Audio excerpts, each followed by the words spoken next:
Hello, I'm Joe Neville and welcome to Linux for Networkers, hints, tips and how-tos to help you get using and learning Linux even with zero experience. In video 3 we're going to be looking at basic bash commands and package management.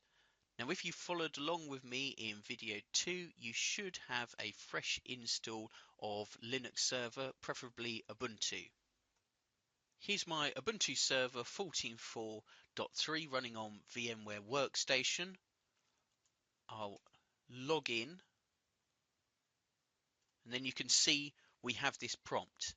Now if you're a network engineer that is experienced in configuring devices, you'll be familiar with the concept of a command line interface or CLI.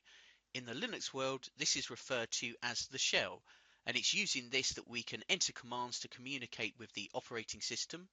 There's numerous types of shell. The default text-based shell for Ubuntu goes by the name of bash.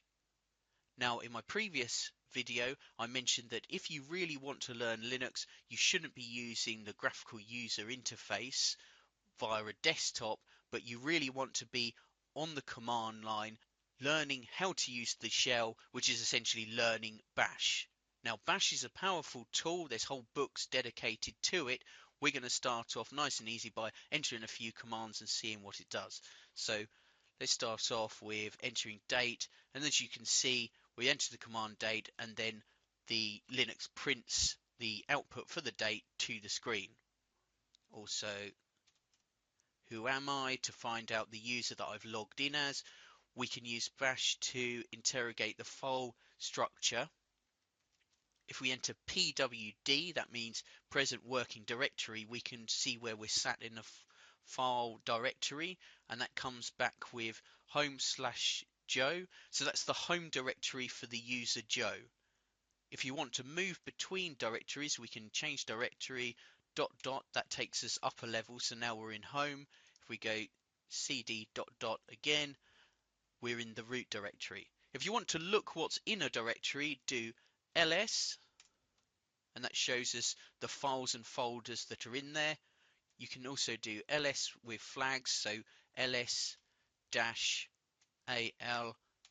that shows us a verbose version of ls. And for most bash commands, if you put in the command then 2 dashes and type help, you can get help information. Now if you ever get lost while moving around directories and you want to go back to home, you just enter cd tilde, that's shift and hashtag to bring that up on a UK keyboard, and that will take us back to our home. So we do pwd, we're back at home.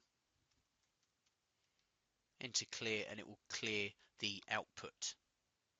Well, this is Linux for Networkers, so let's do some networking. Let's find out the IP address of our Linux virtual machine. So to do that, we put in the command ifconfig,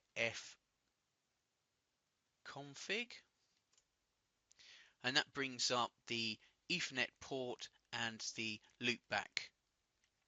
It's given us the type encapsulation there, Ethernet. We've got the MAC address, the IP address, and the subnet mask, etc. And we've got some counters for receive and transmit. Bearing in mind this is on a hypervisor, so this is a virtual interface on my laptop. This isn't a physical interface. So you can see my IP address there. It is 192.168.182.129, and we can do things like we can ping, so we can ping around the network.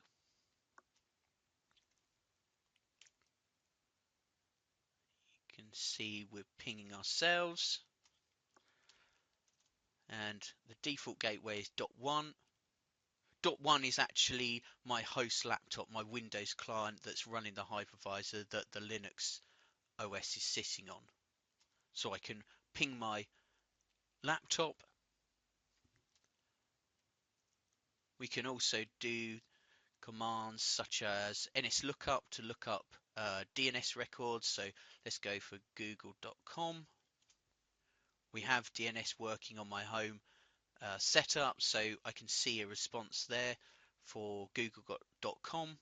We've done a ping, we've done an NS lookup, so let's do a trace route. Now that fails, no such file or directory. So ping, NS lookup, they're default applications for this version of Ubuntu server, but traceroute isn't. So how are we going to install this application? Now, one of the really great things about Linux is that there is a package management system that allows us to install new software from the shell. And to do that, we enter the command sudo apt-get install trace root.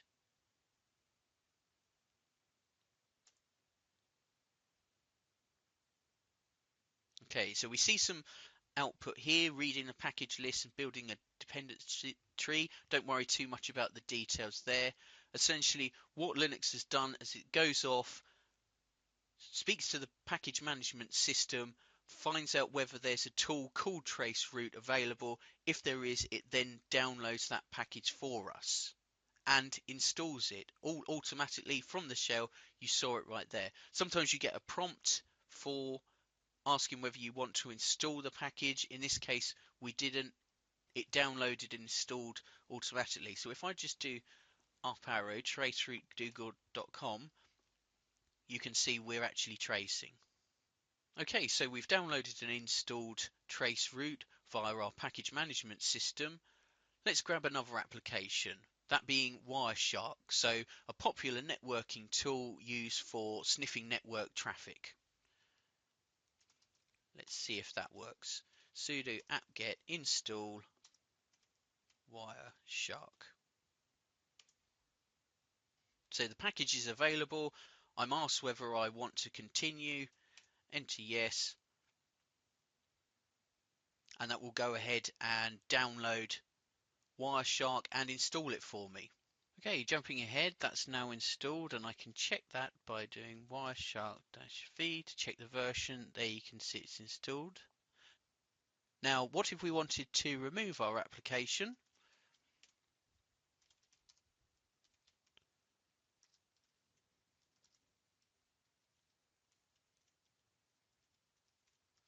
We would enter sudo apt-get remove Wireshark. There's a prompt there that shows us all of the packages that are going to be removed. So we press yes to continue.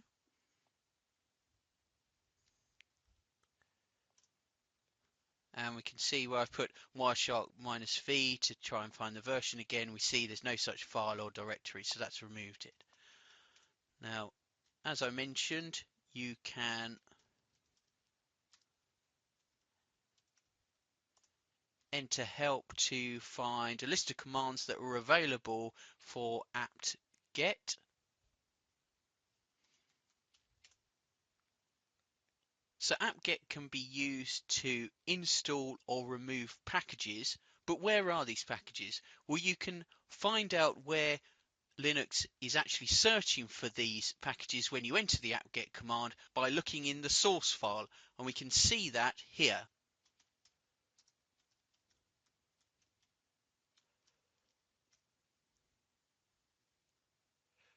If we enter cat and we want to look at the sources.list file, which is in the etc apt folders.